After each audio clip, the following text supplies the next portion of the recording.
Estamos de volta no Canal UOL, seguimos no YouTube também, vamos até às 4 da tarde contando os bastidores aqui do mundo da bola. Vamos falar agora sobre o Corinthians. Corinthians entra em campo contra o Huracan pela Copa Sul-Americana, jogo às 7 da noite. Não é o que o corintiano sonhava, né, disputar a Sul-Americana, mas é o que tem para hoje, então vai com tudo aí nessa competição. Tem duas baixas importantes, a gente já vem falando sobre isso, não conta com o goleiro Hugo Souza e nem com o Rodrigo Garro. E eu ia jogar aqui pro PVC e pro Hernan e dizer, olha, jogo para ganhar, né? Aí eles já chegaram no início do programa falando, não, esse jogo é o mais difícil aí dos brasileiros. Então, minha teoria foi por terra. Achei que era jogo assim para chegar e catar os 3 pontos na Itaquera, né não? Nada.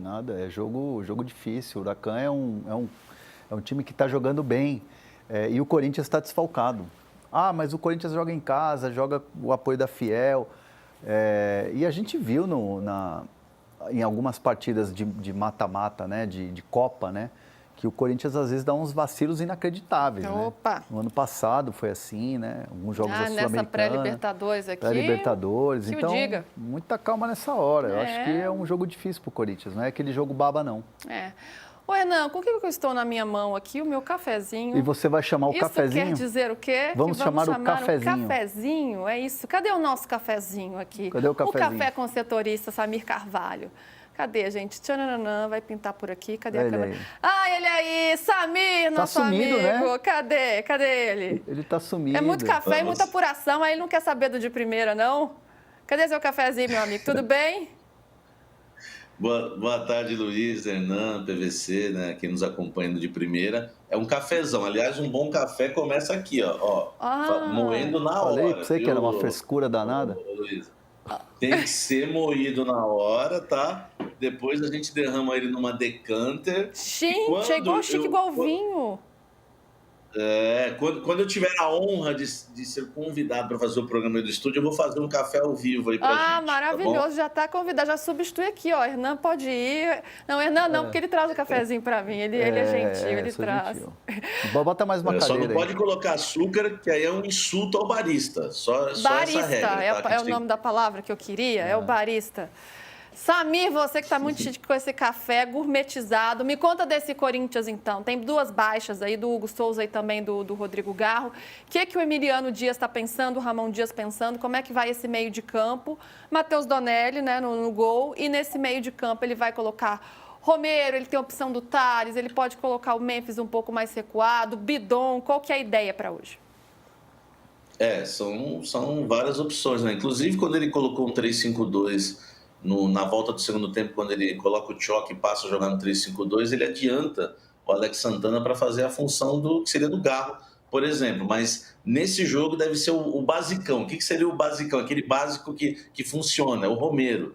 O Romero deve iniciar a partida, treinou, né, entre os titulares. É claro que a gente nunca sabe o que passa na cabeça de um treinador realmente até a bola começar a rolar, mas o Romero deve iniciar a partida, e com o Romero iniciando a partida, é como já está aí no nosso campinho, né? Sempre eficiente, Luísa. O Corinthians deve mudar o esquema mais uma vez, vai para o 4-3-3, marca no 4-1-4-1, né? Pegando o nosso campinho aí, o Romero e o Memphis vem para cá, uma marcação no 4-1-4-1, às vezes no 4-5-1, às vezes até no 5-4-1, dependendo do jogo, né?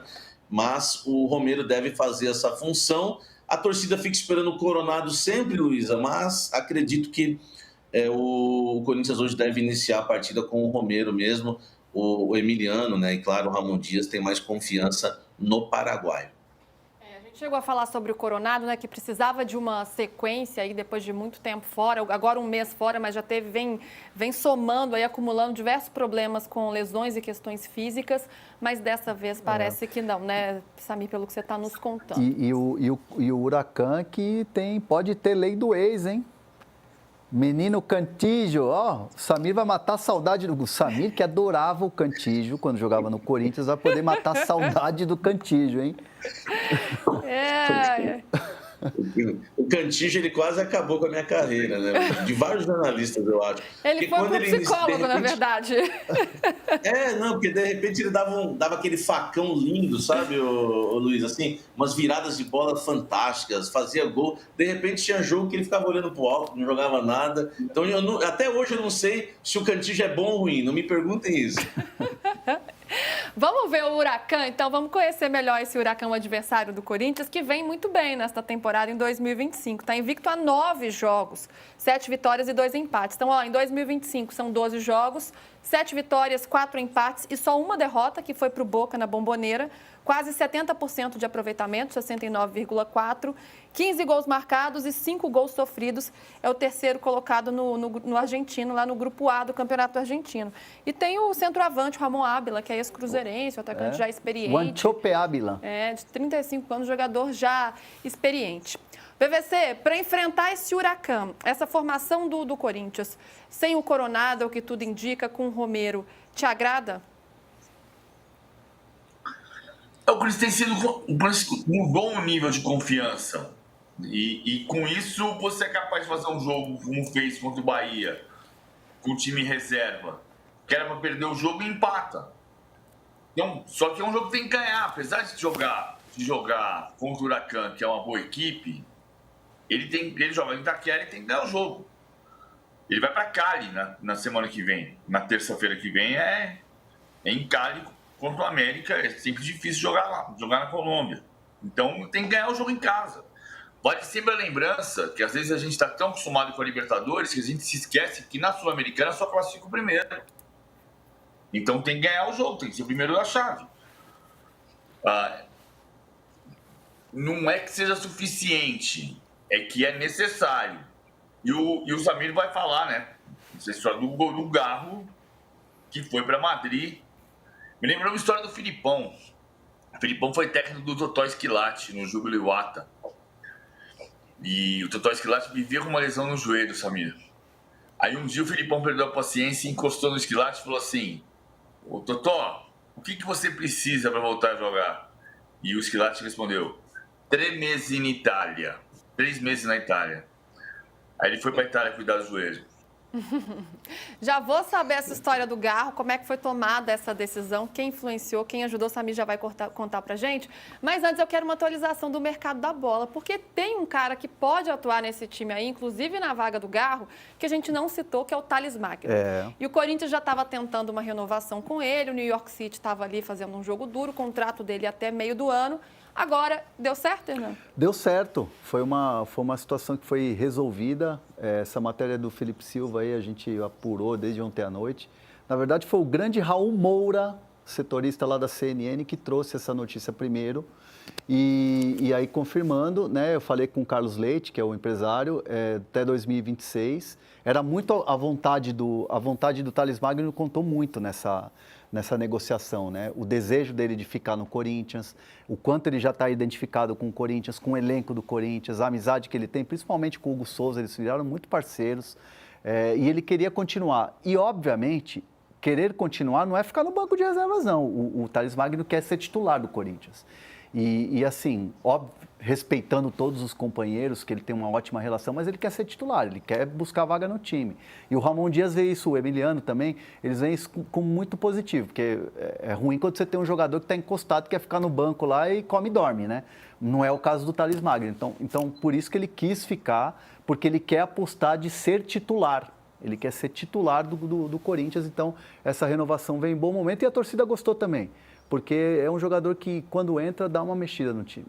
E é legal que ele até fala isso publicamente, né? Ele não tem aquele discurso blasé, não, estou para ajudar o grupo, estou pelo grupo, o que o treinador quiser. Não, quero ser titular. Então, isso é muito legal. Mostra personalidade, né? Mostra, claro, respeitando os companheiros, mas que ele está ali na briga. E, claro, opções importantes aí para o técnico Ramon Dias. Quero te ouvir também sobre essa renovação, Samir, e falar sobre essa questão do Garro, né, que viaja para a Espanha para tratar da tendinopatia patelar, essa expressão que agora já está na boca dos corintianos. Por que ele decidiu ir para a Espanha? Chamou atenção essa expressão também que o Corinthians usou no comunicado, dizendo que é um tratamento inovador. Então, isso gerou uma certa curiosidade, pelo menos para mim. Queria entender melhor essa história e de onde partiu essa ideia. Primeiro do Thales, que você perguntou também, Luísa, né? Acrescentando a informação do Hernan, o Corinthians vai pagar $850 mil, né, pelo empréstimo do Garro, 4 milhões e 800 mil, quase 5 milhões aí de reais. E uma coisa legal para o Hernan, Pro Thales, né? Desculpa, o Thales. E uma coisa legal em relação aí ao Thales, até pro Hernan Porá, já que ele sabe tudo de São Paulo também, é que eu ouvi dentro do Corinthians que o São Paulo meio que tentou atravessar, fez uma consulta aos representantes do Thales e até ajudou o Corinthians a acelerar um pouco o processo. Não confirmei isso no São Paulo, mas recebi isso de dentro do Corinthians, tá? Que o São Paulo fez uma consulta aos representantes do jogador e até ajudou aí no processo. O Corinthians deu uma acelerada até para não correr nenhum risco, né, de perder o Thales Magno, já que o contrato dele venceria agora no meio desse ano. Ai, muito bom. Só um detalhe sobre o que o Samir falou sobre o Thales. O que eu soube é que o Thales jogou lá contra o Bahia e aí a diretoria do Bahia, Grupo City também, né? Estavam ali, aquela coisa, conversa, e aí, como é que tá? Tudo bem? Então, o pessoal olhou e falou assim, Bahia, Grupo City aqui, conversando com o Thales, o que é isso? Vamos renovar logo. Então foi mais ou menos isso. É bom esperar uma fofoquinha do bem de vez em quando pro jogador, né? O jogador fica bem nessa, todo mundo querendo, renova aí. Tá aí, Thales Magno renovando com o Corinthians. Então, boa notícia para ele, para o torcedor também e para o técnico do Corinthians.